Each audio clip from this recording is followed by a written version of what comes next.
Assalamualaikum warahmatullahi wabarakatuh. Alhamdulillah wassalatu wassalamu ala Rasulillah. Segala puji dan puja kehadirat Allah Subhanahu wa taala, juga salawat dan taslim kepada Nabi besar Muhammad sallallahu alaihi wa ala alihi wa sahbihi wasallam. Saudaraku seiman, mencintai Nabi alaihi salatu wassalam bagian daripada syariat Islam.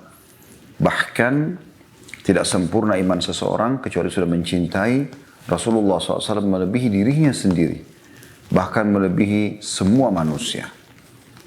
Dan masuk dalam masalah ini adalah mencintai orang-orang yang dicintai oleh Nabi alaihi salatu wassalam. Termasuk dalamnya adalah ahli bait Nabi alaihi salatu wassalam. Ini akan menjadi bahasan kita dalam bab kitab Riyadhus Shalihin yang ditulis oleh Imam Nawawi rahimahullah di bab ke-43, bab memuliakan ahlul bait dalam kurung keluarga Rasulullah SAW dan penjelasan tentang keutamaan mereka. Imam Nawawi rahimahullah menyebutkan dalam surah atau mengangkat dalil pertama surah Al-Ahzab ayat 33 yang bunyinya a'udzubillahi minasyaitonir rajim innama yuridullahu liyudhhiba 'ankumur rizza ahlal baiti wa yutahhirakum tathira. Sesungguhnya Allah bermaksud hendak menghilangkan dosa dari kalian wahai ahlul bait dan membersihkan kalian sebersih-bersihnya. Ayat ini teman-teman sekalian, supaya lebih jelas, kita akan coba baca ayat-ayat sebelumnya. Saya mengajak teman-teman untuk membuka surah Al-Ahzab, tentunya surah nomor 33, dan kita coba akan baca dari ayat 32 sampai 34. Karena ayat ini berada di ayat 33, supaya lebih jelas kita ambil ayat sebelumnya dan ayat sesudahnya. Saya akan bacakan dulu bunyinya, a'udzubillahi minasyaitonirrajim.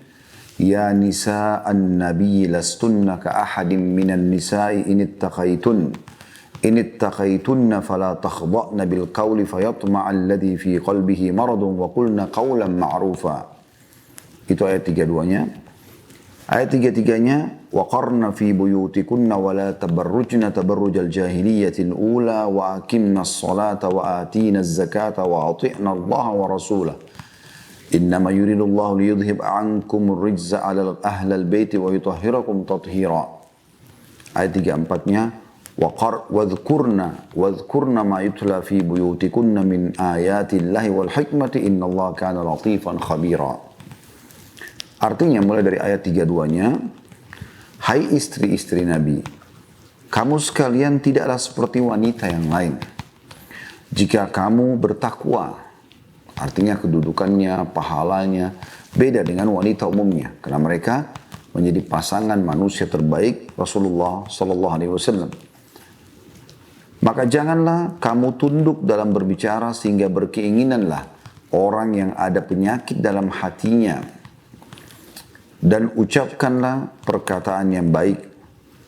Dan hendaklah kamu tetap di rumahmu. Dan janganlah kamu berhias. Dan bertingkah laku seperti orang-orang jahiliyah yang dahulu. Dan dirikanlah solat. Tunaikanlah zakat. Dan taatilah Allah dan Rasulnya. Sesungguhnya Allah bermaksud hendak menghilangkan dosa dari kamu. Hai ahlul bait. Dan membersihkan kamu sebersih-bersihnya. Dan ingatlah apa yang dibacakan di rumahmu dari ayat-ayat Allah dan hikmah atau sunnah Nabi SAW. Sesungguhnya Allah maha lembut lagi maha mengetahui.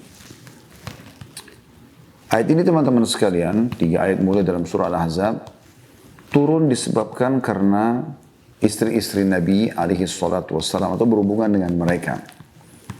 Dan ayat ini memberikan pelajaran kepada kita bahwasanya golongan yang disinggung oleh Allah SWT dalam ayat ini sebagai ahlul bait adalah para istri Nabi.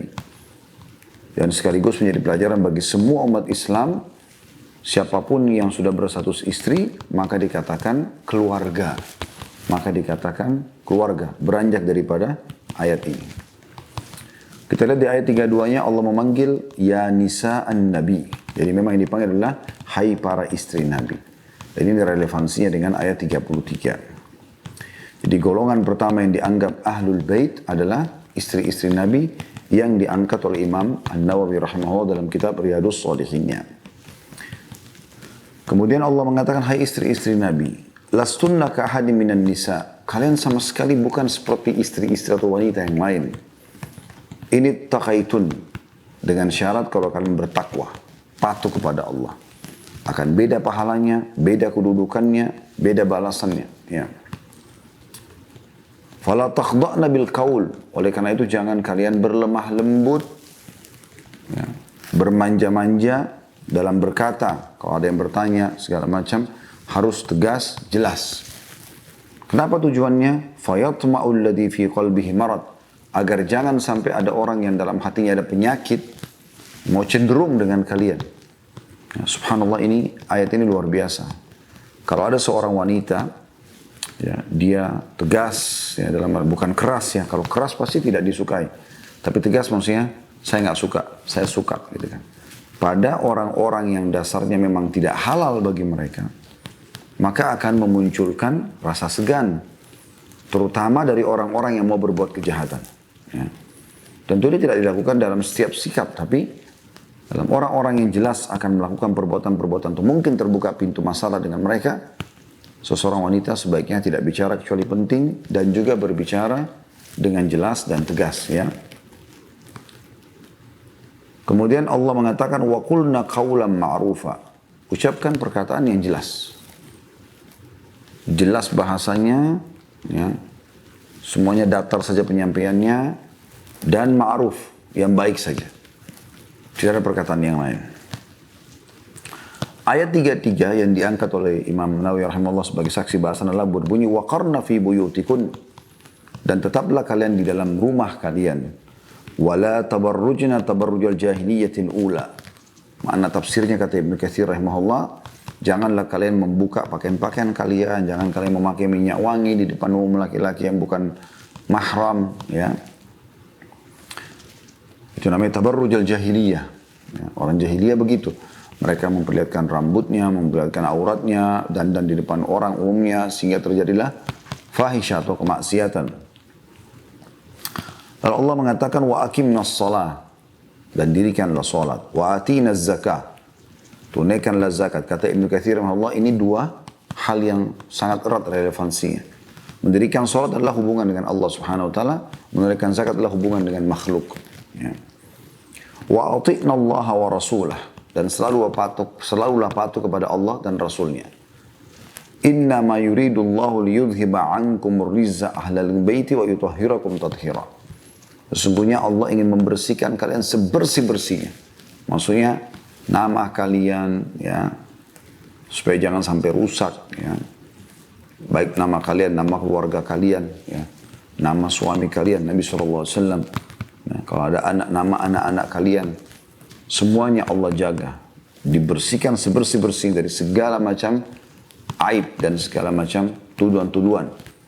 Sampai pada saat orang-orang munafik menuduh Ummul Mukminin Aisyah radhiyallahu anha berzina dengan Safwan, maka Allah turunkan surah An-Nur yang terus ditelawakan oleh orang beriman sampai hari kiamat yang membantah hal tersebut. Ya, kalau itu benar-benar adalah sebuah fitnah dan tidak terjadi. Kemudian waqarna wadhkurna, ini ayat 34-nya. Setelah itu Allah mengatakan, dan ingatlah, maksudnya pelajarilah, ulang-ulanginlah mayutla fi buyutikun, dari apa yang dibacakan di rumah-rumah kalian, min ayatillah, dari ayat-ayat Allah, wal hikmah, dan sunnah Nabi SAW. Innallaha kana latifan khabira. Innallaha kana latifan khabira. Jadi ayat ini jelas turun kepada istri-istri Nabi alaihi salatu wassalam. Dan di sini tentunya teman-teman sekalian sekaligus ada bantahan bagi orang yang menganggap para istri Nabi tidak masuk dalam ahlul bait. Ya, karena jelas ayat ini turun kepada mereka. Ya. Ibnu Katsir berkata, pada saat menjelaskan surah Al-Ahzab ayat 33 tadi, innama yuridullahu liyudhhiba ankum rizza ahlal baiti wa yutahhirakum tathira. Sesungguhnya Allah bermaksud hendak menghilangkan dosa dari kamu, hai ahlul bait, penghuni rumah maksudnya, ya. Maksudnya rumah Nabi SAW, dan membersihkan kamu sebersih-bersihnya. Boleh mengatakan teks ayat ini dengan jelas memasukkan istri-istri Nabi SAW ke dalam pengertian Ahlul Bait. Karena mereka lah yang menjadi latar belakang turunnya ayat ini. Subjek yang melatar belakangi turunnya suatu ayat sudah jelas termasuk di dalamnya. Sebagai suatu hal yang tidak dapat dipungkiri lagi. Tetapi pengertiannya ada kalanya menyangkut subjek belaka ada atau beserta yang lainnya menurut pendapat yang sahih. Ibnu Jarir telah meriwayatkan dari Ikrimah bahwa ia pernah berseru di pasar sehubungan dengan makna firman Allah Subhanahu wa taala. Sesungguhnya Allah bermaksud hendak menghilangkan dosa dari kamu hai Ahlul Bait dan membersihkan kamu sebersih-bersihnya Al-Ahzab 33. Bahwa ayat ini secara khusus diturunkan berkenaan dengan istri-istri Nabi SAW. Hal yang sama dinyatakan juga oleh Ibnu Abi Hatim rahimahumullah semuanya. Ia mengatakan telah menceritakan kepada kami Ali bin Harb al-Mausuli telah menceritakan kepada kami Husain bin Ibnu Waqid dari Yazid an-Nahwi dari Ikrimah dari Ibnu Abbas radhiyallahu anhu sehubungan dengan makna firman Allah sungguhnya Allah bermaksud hendak menghilangkan dosa dari kamu hai Ahlul Bait Al-Ahzab 33 bahwa Ibnu Abbas berkata ayat ini diturunkan berkenaan dengan istri-istri Nabi secara khusus. Ikrimah mengatakan barang siapa yang ingin bermubahalah atau melawan dengan sumpah denganku, ya, mubahalah itu kayak siapa yang benar siapa yang salah nih tapi atas nama Allah, ya. Bahkan mubahalah itu bisa bermakna akan diturunkan laknat bagi orang yang salah gitu kan. Jadi Ikrimah berani mengatakan itu bermubahalah karena dia dengarkan langsung dari Ibnu Abbas radhiyallahu anhuma. Dia mengatakan barang siapa ingin bermubahalah atau bersumpah denganku, aku akan layani. Sesungguhnya ayat ini diturunkan berkenaan dengan istri-istri Nabi SAW dengan pengertian bahwa mereka lah yang melatar belakangi turunnya ayat ini. Bukan yang lainnya. Maka pendapatnya itu dapat dibenarkan. Ya. Jadi dikatakan di sini jelas bukan turun kepada yang lainnya. Ya. Maka pendapat itu masih perlu diteliti kata beliau, kata Ikrimah. Karena sungguhnya banyak hadis yang menyebutkan bahwa makna yang dimaksud adalah lebih umum daripada yang dikatakan hal tersebut. Jadi ini yang pertama, ya. Yang masuk dalam Ahlul Bait adalah istri-istri Nabi, ummahatil mu'minin radhiyallahu anhunna. Jadi mereka harus dicintai, harus dihormati sebagaimana juga kita mencintai dan menghormati Nabi SAW. Karena mereka menjadi pasangan hidup Nabi SAW. Bahkan mereka hidup meriwayatkan hadis-hadis Nabi SAW. Mereka hidup dengan suka duka Nabi SAW. Bahkan ada di antara mereka yang melahirkan anak. Seperti kasus Khadijah radhiyallahu anha, Maria radhiyallahu anha. Ya, Nabi SAW punya anak dari mereka. Ya. Yang tidak punya anak pun sudah berinteraksi biologis dengan Nabi SAW dan menjadi punya hubungan kekerabatan. Selama belum cerai dengan Nabi SAW berarti akan bersama dengan Nabi SAW juga di surga. Ya. Sangat disayangkan ada kelompok Syiah yang mencaci maki Aisyah radhiyallahu anha seakan-akan dia adalah bukan istri Nabi, padahal sebenarnya jelas-jelas dia adalah istri Nabi SAW. Bahkan waktu ditanyakan kepada Nabi SAW siapa yang paling ada cintai, beliau mengatakan Aisyah. Gitu ya. Baik, ini yang dimaksud dengan firman Allah tadi. Tentu banyak panjang penjelasan masalah tafsir ayat ini, tapi saya cukupkan dengan tadi karena kita yang tidak beratkan Ahlul Bait masuk dalamnya adalah istri-istri Nabi alaihi salatu wassalam. Kemudian beliau mengangkat firman Allah Subhanahu wa taala yang nanti tentu ada Ahlul Bait yang lain ya. Kita akan jelaskan nanti keluarga Nabi SAW yang mulia yang dikenal dengan Ahlul Bait. Dan mereka terus turun-temurun sampai menjelang hari kiamat ada. Jadi tidak benar juga kalau ada orang membantah tentang adanya keluarga Nabi SAW. Tidak. Mereka ada. Dan mereka benar. Ya. Kalau ada di antara mereka misalnya yang membuat nasab sendiri. Dan itu keliru. Urusan dia sama Allah SWT. Tugas kita selama dia mengaku Ahlul Bait. Maka dan dia bertakwa. Karena tadi Allah kasih syarat. Ini takaitun. Kalau kalian bertakwa. Kalian akan berbeda dengan yang lainnya. Dan pasti akan punya kedudukan tersendiri di sisi Allah Subhanahu wa taala.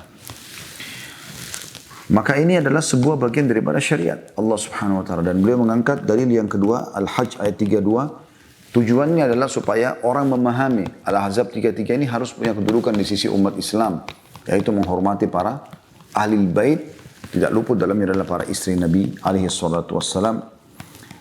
Yaitu bunyinya Al-Hajj ayat 32, A'udzubillahi minasyaitonir rajim, wa may yu'azzim sya'airallahi fa innaha min taqwal qulub. Sesungguhnya siapa yang mengagungkan syiar-syiar Allah, maksudnya yang Allah sampaikan dan Allah jadikan sebagai syariatnya, maka itu ya, timbul dari ketakwaan hati. Baik, mari kita dengarkan hadis Nabi alaihi salatu wassalam atau riwayat-riwayat yang diangkat oleh beliau. Hadis nomor 350 dari awal kita belajar Riyadhus Shalihin ini dinukil oleh Imam Nawawi dari Yazid bin Hayyan. Beliau berkata, "Intalaqtu ana wa Husain bin Sabrah wa Amr bin Muslim ila Zaid bin Arqam radhiyallahu anhu, falamma jalasna ilaihi qala lahu Husain, laqad lakita ya Zaid khairan katsira, ra'aita Rasulullah sallallahu alaihi wasallam wa sami'ta hadithahu wa gazawta ma'ahu wa sallaita khalfahu, laqad lakita ya Zaid khairan katsira, hadithna ya Zaidu ma sami'ta min Rasulillahi sallallahu alaihi wasallam." Maaf tadi karena pindah lembaran jadi saya potong sedikit. Qala ya ibna akhi, wallahi laqad kabirat sinni wa qaduma ahdi wa nasitu ba'da alladhi kuntu a'i min Rasulillahi sallallahu alaihi wasallam, fama haddathtukum faqbalu wa ma la fala tukallifunihi. ثم قال قام رسول الله صلى الله عليه وسلم يوما فينا خطيبا بماء يدعى خمة بين مكة والمدينة، فحمد الله وأثنى عليه ووعظ وذكر، ثم قال أما بعد، ألا أيها الناس فإنما أنا بشر يوشك أن يأتي رسول ربي فأجيبه، وأنا تارك فيكم ثقلين، أولهما كتاب الله فيه الهدى والنور، فخذوا بكتاب الله واستمسكوا به، فحث على كتاب الله ورغب فيه، ثم قال وأهل بيتي أذكركم الله في أهل بيتي أذكركم الله في أهل بيتي، فقال له حسين ومن أهل بيته يا زيد، أليس نساؤه من أهل بيتي؟ قال نساؤه من أهل بيته ولكن أهل بيته من حرم الصدقة بعده. قال ومن هم؟ قال هم آل علي وآل عقيل وآل جعفر وآل عباس. قال كل أولئك حرم الصدقة. Qala na'am. Artinya hadis yang cukup panjang. Saya berangkat bersama Husain bin Sabrah dan Amr bin Muslim menemui Zaid bin Arqam radhiyallahu anhu. Ketika kami telah duduk di hadapannya, Husain berkata kepada Zaid, "Sungguh anda wahai Zaid telah mendapatkan kebaikan yang sangat banyak. Anda telah melihat Rasulullah SAW secara langsung dengan mata kepala. Telah mendengarkan banyak hadis beliau. Telah berperang bersama beliau. Dan sholat di belakang beliau. Sungguh Anda telah mendapatkan kebaikan yang sangat banyak, wahai Zaid. Ceritakanlah kepada kami, wahai Zaid, apa yang Anda dengar dari Rasulullah Sallallahu Alaihi Wasallam." Lalu Zaid berkata, "Wahai putra saudaraku." Nah, ini bentuk penghormatan orang Arab biasanya kalau dia sedang bicara dengan seseorang, dia mengatakan, "Wahai putra saudaraku." Maksudnya, ayahmu pun saudaraku dalam Islam. "Wahai putra saudaraku, demi Allah, usiaku telah lanjut. Aku sudah tua sekarang. Masa hidupku dengan Rasulullah SAW telah lama berlalu. Dan aku pun telah lupa sebagian yang dulu aku ingat dari Rasulullah SAW. Terimalah apa yang aku ceritakan kepada kalian dan apa yang tidak aku ceritakan karena lupa, maka janganlah memaksaku menceritakannya." Kemudian dia berkata, pada suatu hari Rasulullah SAW berdiri khutbah di tengah-tengah kami di sebuah sumber mata air yang bernama Khumma. Jadi ada disebutkan di situ footnote ya, saya bacakan langsung nomor 339. Khum dengan kha bertitik di dhamma dan mim ditasydid, nama sebuah danau yang masyhur dinisbatkan kepada hutannya yang biasa disebut dengan Ghadir Khum. terletak antara Mekah dan Madinah. Beliau memuji Allah subhanahu wa ta'ala, menyanjung-nyanjungnya, menasihati dan memberi peringatan. Kemudian beliau bersabda, amma ba'd, ingatlah wahai manusia, sesungguhnya aku ini hanyalah seorang manusia, tidak lama lagi utusan Robku akan datang kepadaku, maksudnya malaikat maut, dan aku pasti menyambutnya. Kata Nabi SAW, aku meninggalkan di tengah kalian dua perkara yang agung. Yang pertama adalah kitab Allah. Di dalamnya ada petunjuk dan cahaya. Maka ambillah kitab Allah dan berpegang teguhlah kepadanya. Beliau mendorong dan menganjurkan, memotivasi untuk mengikuti kitab Allah. Kemudian beliau sallallahu alaihi wasallam bersabda, dan keluargaku, aku peringatkan kalian takutlah kepada Allah dalam hal ahlul bait atau keluargaku. Aku peringatkan kalian takutlah kepada Allah dalam ahlul bait atau keluargaku. Maka Husain bertanya kepada Zaid. Tadi hadis Nabi sudah selesai. Sekarang Husain yang tabi'in bertanya kepada sahabat Zaid bin Arqam radhiyallahu anhu. Siapakah ahlul bait Rasulullah SAW? Bukankah istri-istrinya termasuk ahlul bait? Kata Zaid, istri-istri beliau termasuk ahlul bait. Akan tetapi, ahlul bait juga termasuk dalamnya adalah orang-orang yang diharamkan memakan sedekah sesudahnya. Maksudnya sesudah meninggalnya Nabi SAW. Husain bertanya, siapakah mereka? Maka Zaid berkata, mereka adalah keluarga Ali bin Abi Thalib. Semua keturunannya. Keluarga Aqil, saudaranya Ali. Semua keturunannya. Keluarga Ja'far bin Abi Thalib, semua dengan keturunannya. Dan keluarga Abbas, paman Nabi SAW radhiyallahu anhum ajma'in. Lalu dia bertanya, mereka semua itu diharamkan menerima sedekah? Maka dia menjawab, iya. Diriwayatkan oleh Imam Muslim. Dalam satu riwayat yang lain, saya bacakan dulu. Di bawahnya, ala wa inni tarikum fikum thaqalaini, ahaduhuma kitabullahi wa huwa hablullahi, wa man ittaba'ahu kana 'alal huda wa man tarakahu kana 'ala dhalalah. Yang artinya, ingatlah, sesungguhnya aku meninggalkan di tengah-tengah kalian dua perkara agung. Yang pertama adalah kitab Allah, yaitu tali agama Allah.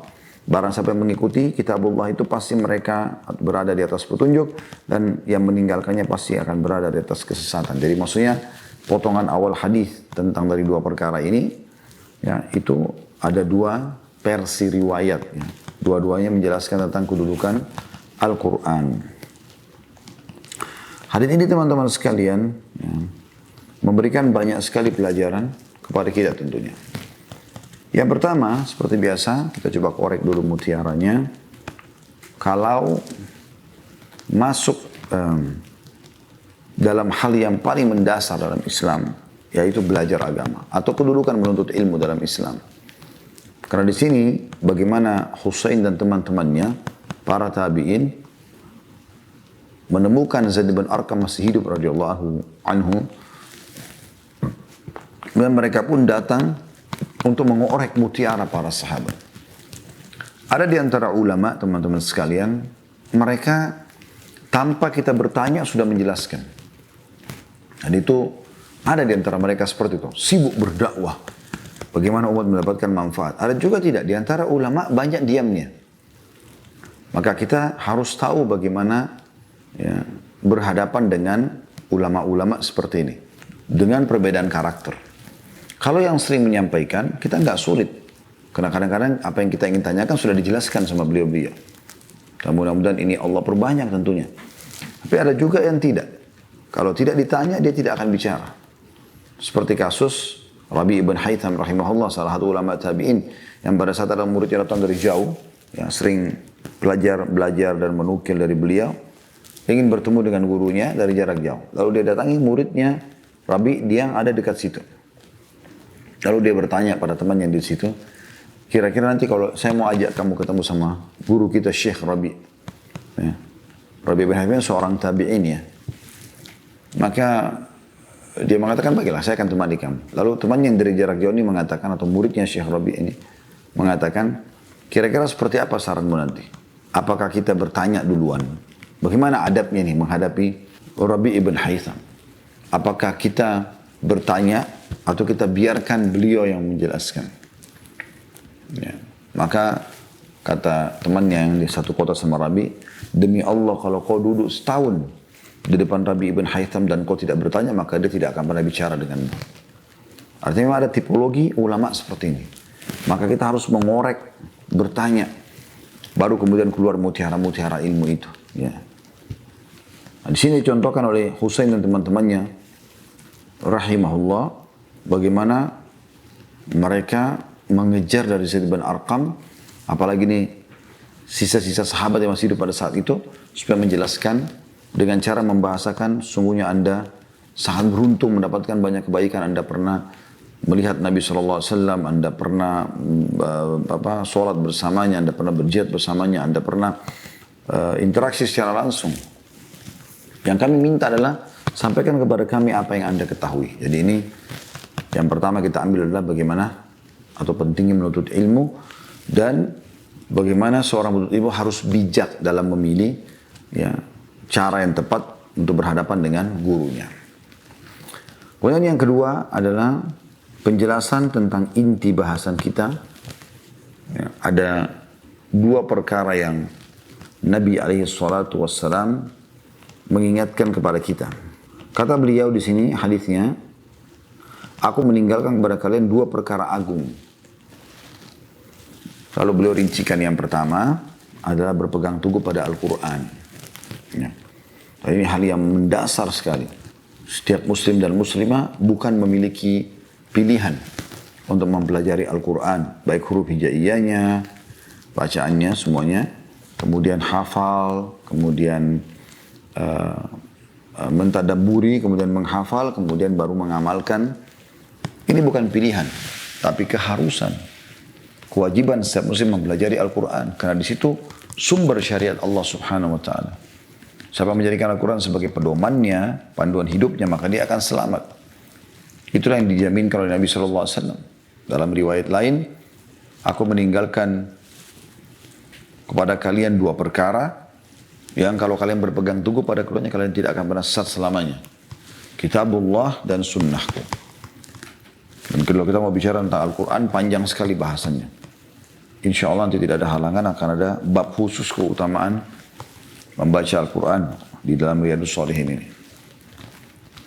Kemudian Nabi SAW mengingatkan, selain kitabullah, adalah memperhatikan keluarga beliau. Ya, sebagaimana sabda Nabi SAW, dan keluargaku, aku peringatkan kepada kalian, ya, takutlah kepada Allah dalam hal keluargaku. Maksudnya, supaya kalian tidak berat hisabnya hari kiamat. Ya, kalian perhatikan juga keluargaku, karena mereka Allah sudah takdirkan punya jalur nasab dari aku. Perhatikan di sini teman-teman sekalian, Nabi SAW menganjurkan mengikuti Al-Quran dan dianjurkan untuk menjaga ahli bait. Jadi ada instruksi yang ya, di sini disuruh mengamalkan isi Al-Quran semua, di sini disuruh menjaga ahli bait. Ya, banyak orang kadang-kadang menafsirkan yang mengatakan mengikuti ahli bait. Ya. Sebenarnya di sini adalah bagaimana memperhatikan secara khusus, bagaimana mereka diberikan perhatian secara khusus. Ya. Umar bin Khattab radhiyallahu anhu, beliau pernah menikah di akhir hidupnya dengan Ummu Kalthum radhiyallahu anha, anak daripada Ali bin Abi Thalib, adiknya Hasan dan Husain radhiyallahu anhum ajma'in. Kemudian waktu ditanya, kenapa Anda menikah dengan anaknya Ali? Maka dia mengatakan, karena saya ingin punya hubungan langsung dengan Nabi alaihi salatu wassalam. Punya hubungan nasab, punya hubungan keturunan. Gitu kan? Karena itu sebuah kemuliaan. Menikah dengan keluarga Nabi alaihi salatu wassalam. Gitu kan? Jadi Umar bin Khattab adalah mertua Nabi, sehingga anaknya Umar, Hafsah, menjadi ahli bait Nabi. Gitu kan? Dan Umar ingin menyempurnakan itu dengan cara menikah dengan cucu Nabi. Padahal dia mertua Nabi. Dari Ali bin Abi Thalib. Dan Ali bin Abi Thalib adalah anak mantu Nabi. Jadi ini selang-seling ya. Umar bin Khattab mertua Nabi, Ali bin Abi Thalib adalah anak mantu Nabi. Tapi Umar bin Khattab yang mertua Nabi adalah anak mantunya Ali. Yang menikah dengan cucu Nabi alaihi salatu wassalam. Ya. Ini sebuah jalur nasab yang luar biasa terkait satu sama yang lainnya. Dan ini juga menandakan memang istri adalah ahlul bait. Karena Umar tidak harus punya keturunan dari Ummu Kalthum lalu mengatakan punya hubungan kekerabatan. Seperti itu. Dan di sini yang dimaksud dengan bertakwalah kepada Allah pada keluarga, artinya perhatikan mereka. Jangan bisa masuk dalam mana, jangan sampai ada mereka di antara mereka kelaparan, jangan sampai ada mereka yang terbengkalai, jangan di antara mereka yang tersesatkan, tidak diingatkan. Ya. Dan ini subhanallah, saya berharap seluruh ahli bait Nabi harusnya di saf-saf depan dalam mempertahankan sunnah-sunnah kakek kalian. Kami berada di belakang untuk mendorong semua itu. Kadang-kadang sedih hati ini kalau mendapatkan ada dari turunan ahli bait justru menjadi kelompok Syiah yang ikut mencaci maki neneknya sendiri, yaitu Aisyah. Kenapa kita katakan neneknya? Karena istri kakeknya. Nabi SAW adalah kakek. Mencaci maki ya, Hafsah yang juga sama nenek dia, istri Nabi SAW, dan tidak diceraikan atau tetap sempat diceraikan Hafsah, kemudian kembali lagi rujuk dan sampai meninggal tetap status istri. Berarti akan dalam Islam selama status istri akan bersama sampai di surga. Begitu juga dengan Abu Bakar sama Umar radhiyallahu anhu, dicaci maki oleh orang-orang Syiah, semoga Allah berikan hidayah pada mertua Nabi. Sekarang pertanyaan sederhana teman-teman, apakah Anda mau dicaci maki mertua Anda? Kalau mertua Anda tidak ada salahnya, tidak ada apa, ngapain mau dicaci maki? Ya? Mencaci maki mertua, mencaci maki istri, sama mencaci maki. Misalnya ada orang mencaci maki, naudzubillah, istri saya atau mertua saya. Sama dengan mencaci maki saya sebenarnya. Berarti saya seakan-akan salah memilih istri, salah memilih mertua. Dan Rasulullah SAW manusia mulia tidak mungkin salah dalam memilih itu. Maka harus hati-hati. Ada pernah teman saya berbicara dengan seseorang yang mengikuti, menganut pemahaman Syiah, semoga Allah berikan hidayah. Kita bukan ya, membenci orangnya, tapi menegur dan membenci pemahamannya yang keliru. Semoga Allah berikan hidayah. Kita berharap umat Islam lepas daripada pemahaman ini. Dia dengan bangganya pemahamannya dalam mencaci maki para sahabat, termasuk adalah mertua Nabi dan istri Nabi ridwanullahi alaihim. Maka sahabatnya saya ini kebetulan juga dari keturunan Nabi SAW menanyakan kepada temannya itu. Dia mengatakan, bagaimana kabar istri ente? Dia mengatakan baik. Ditanya lagi, bagaimana mertua ente? Dia bilang baik. Ini kebetulan dia cerita sendiri sama saya. Orang itu mengatakan baik. Kebetulan orang itu menganut pemahaman Syiah gitu.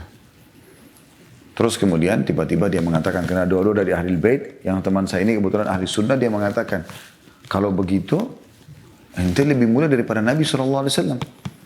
Kata temannya yang Syiah, kenapa? Lah iya, karena mertua ente baik, istri ente baik, sementara ente sendiri mencaci maki mertua Nabi SAW dan juga istri Nabi SAW. Maka orang itu tiba-tiba terdiam. Makanya teman-teman sekalian, kita jangan masuk ke ranah yang kita tidak butuhkan sebenarnya. Seperti contoh apa yang terjadi presiden di antara para sahabat. Apa kata Imam Syafi'i rahimahullah? Imam Syafi'i dari turunan Nabi SAW. Manusia mulia, ulama umat ini.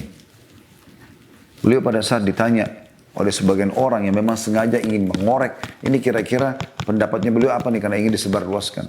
Bagaimana pendapat Anda tentang apa yang terjadi antara Ali dan Muawiyah radhiyallahu anhuma? Ali jelas ahli bait Nabi SAW. Muawiyah masih dari keluarga Quraisy, walaupun bukan langsung keluarga Nabi SAW. Tapi Muawiyah bin Abi Sufyan radhiyallahu anhu ini semua adalah hubungannya dengan Quraisy dan akhirnya ketemu dengan jalur nasab Nabi SAW. Maka kata Imam Syafi'i rahimahullah, bacalah, tilka ummatun qad khalat. Itu umat yang telah berlalu. Laha ma kasabat walakum ma kasabtum. Kalian mendapatkan apa yang mereka mendapatkan apa yang telah mereka lakukan. Kalau kebaikan mereka dikasih pahala, kalau keburukan mereka sudah dihukum. Dan kalian juga akan mendapatkan apa yang kalian lakukan. Wala tusaluna ma kanu ya'malun. Dan tidak perlu tanyakan apa yang sudah mereka kerjakan. Allah ulangi 2 kali ini. Ya, Anda bisa lihat ini, saya coba cek kembali ya. Seingat saya dia ada di surah Al-Baqarah ayat 134 dan juga ayat 141. Ya, 2 kali Allah Subhanahu wa taala ulangi itu. Dan Imam Syafi'i rahimahullah beristidlal berdalil dengan ayat ini untuk tidak perlu lagi repot-repot membahas sesuatu yang sudah berlalu. Karena Allah lebih tahu.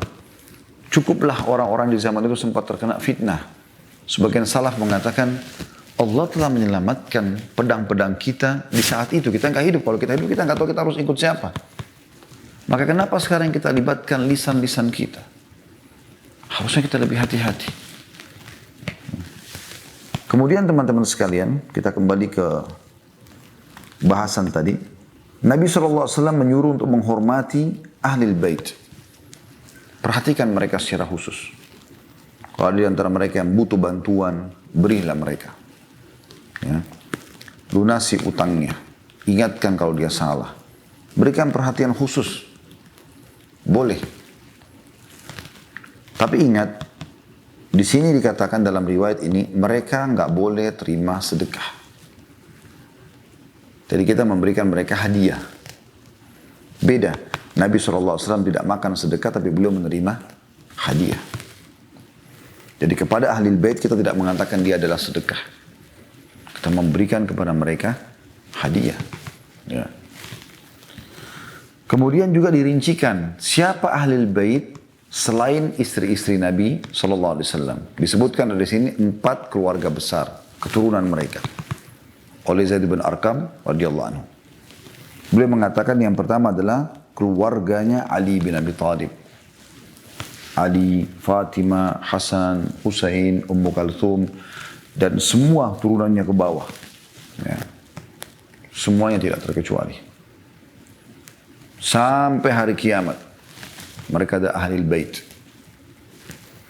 Begitu juga dengan turunannya Aqil. Tentu di teman-teman Ahlul Bait sudah punya nasabnya. Ya.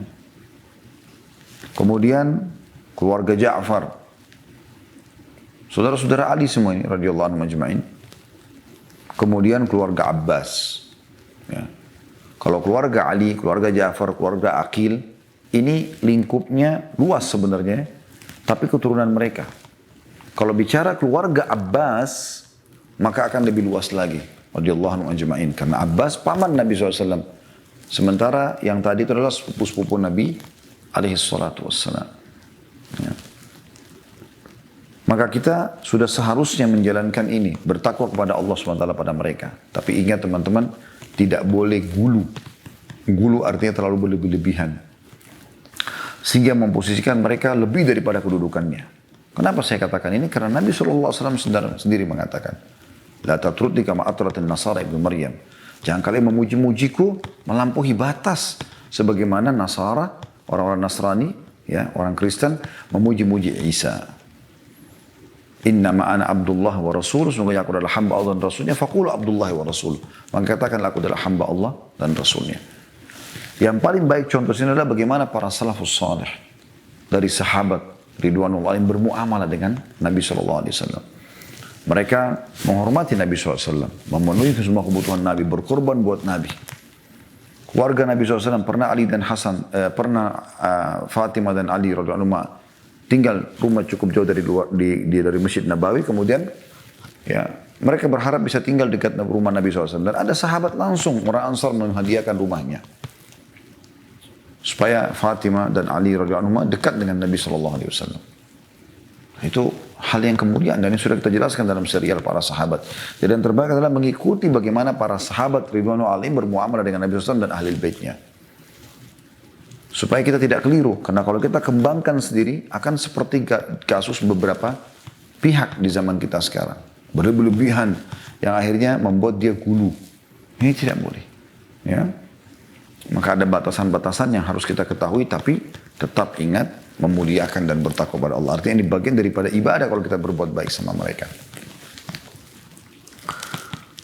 Dan ini juga sekaligus membantah orang-orang yang mengatakan tidak ada turunan Nabi SAW. Ini kedustaan besar.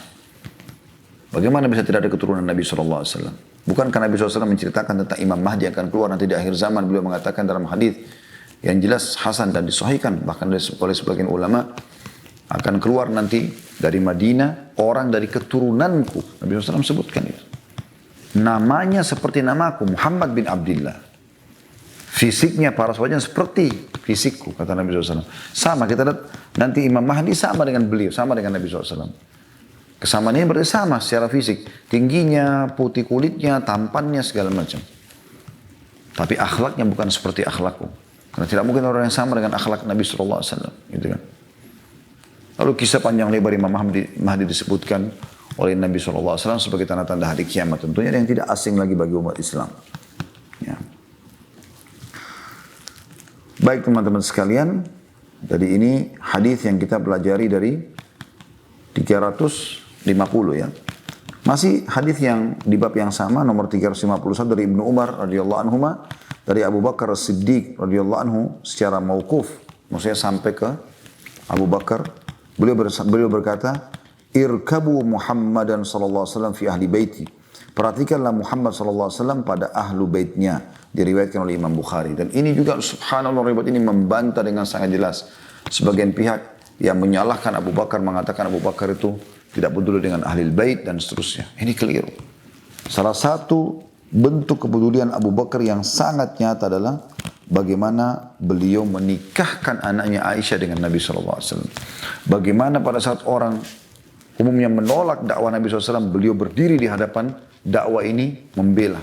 Pada saat orang-orang Quraisy mengeroyok Nabi SAW, Abu Bakar menghunuskan perang lalu mengatakan, "Ataqtulun rajulan ayyaqula rabbi Allah?" Apakah kalian mau membunuh orang yang hanya mengatakan Tuhanku Allah? Lalu beliau berusaha melepaskan Nabi SAW dari keroyokan orang-orang Quraisy. Ya. Ini diriwayatkan oleh Imam Bukhari dan sangat jelas bagaimana beliau menyuruh kita untuk memperhatikan Nabi Muhammad SAW dan juga Ahlul Bait, ya. Memperhatikan Nabi SAW di sini teman-teman sekalian, tentu saja dengan hal-hal yang sesuai dengan syariat Allah Subhanahu wa taala. Sesuai dengan syariat Allah Subhanahu wa taala, ya.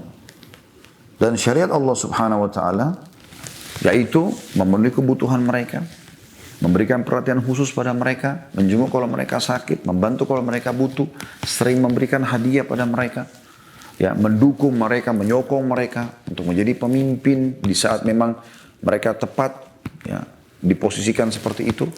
Tapi ingat tadi syaratnya ini takaitun, kalau mereka bertakwa kepada Allah Subhanahu wa taala. Dan ini jangan disalahgunakan karena ada orang menyalahgunakan. Karena mentang-mentang dia turunan Nabi SAW, kemudian dia menyalahgunakan untuk melakukan perbuatan-perbuatan yang dianggap harus diikuti, padahal sebenarnya salah. Jadi, kalau salah tetap kita luruskan dan kita tidak boleh ikutin. Ya, makanya Imam Malik rahimahullah berkata, semua perkataan dan ya, pernyataan boleh diterima dan ditolak kecuali pemilik kuburan ini. Lalu tunjuklah kuburan Nabi alaihi salatu wassalam. Perlu Anda ketahui bahwasanya hadis-hadis ini bukan hadis yang asing.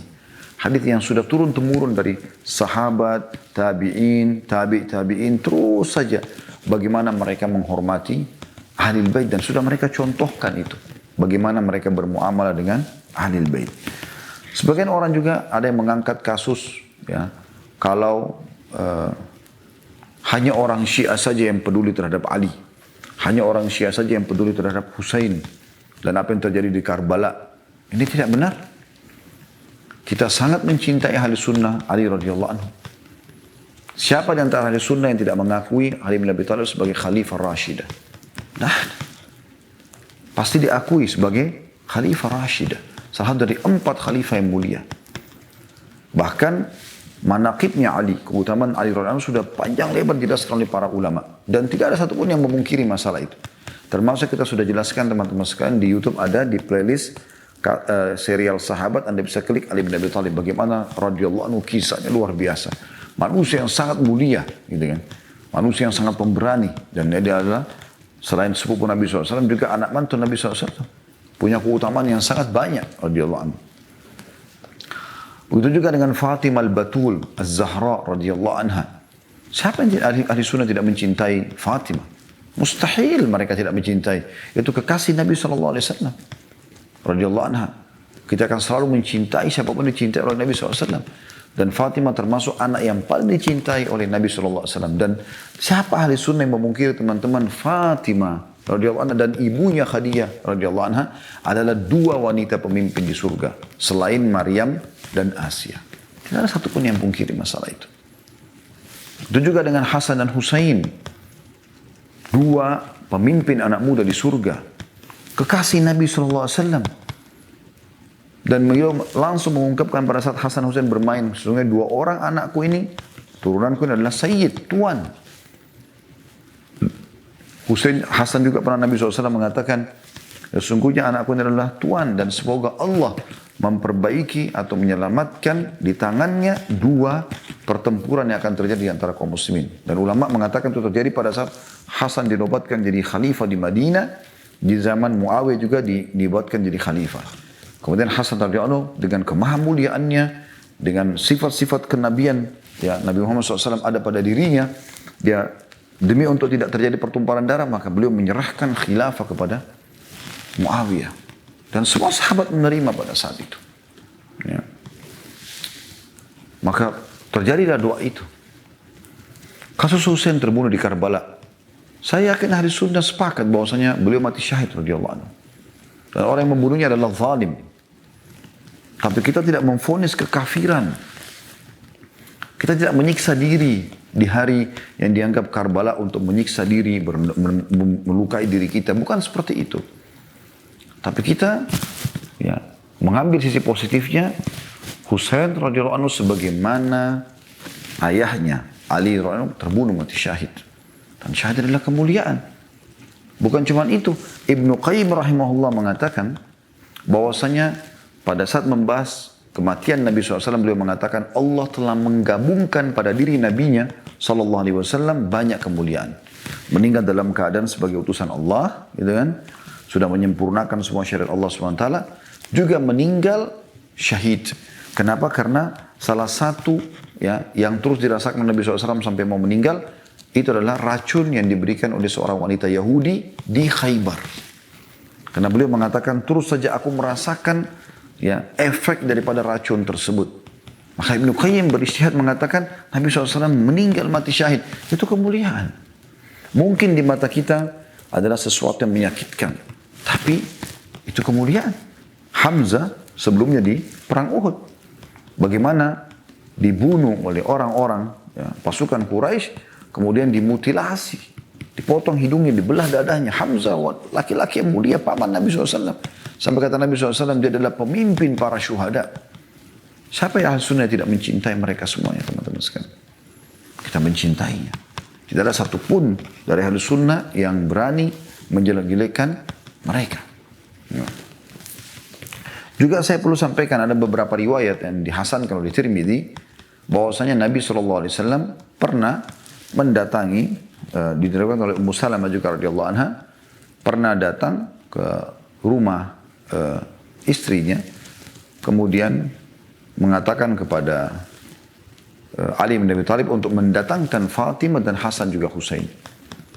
Kemudian Nabi SAW mendudukkan Fatimah di sisi kanannya, Ali bin Abi Thalib di sisi kirinya, dan Hasan Husain di pangkuannya. Kemudian dalam riwayat Ummu Salamah menyelimuti mereka, lalu mengatakan mereka termasuk ahli baiti.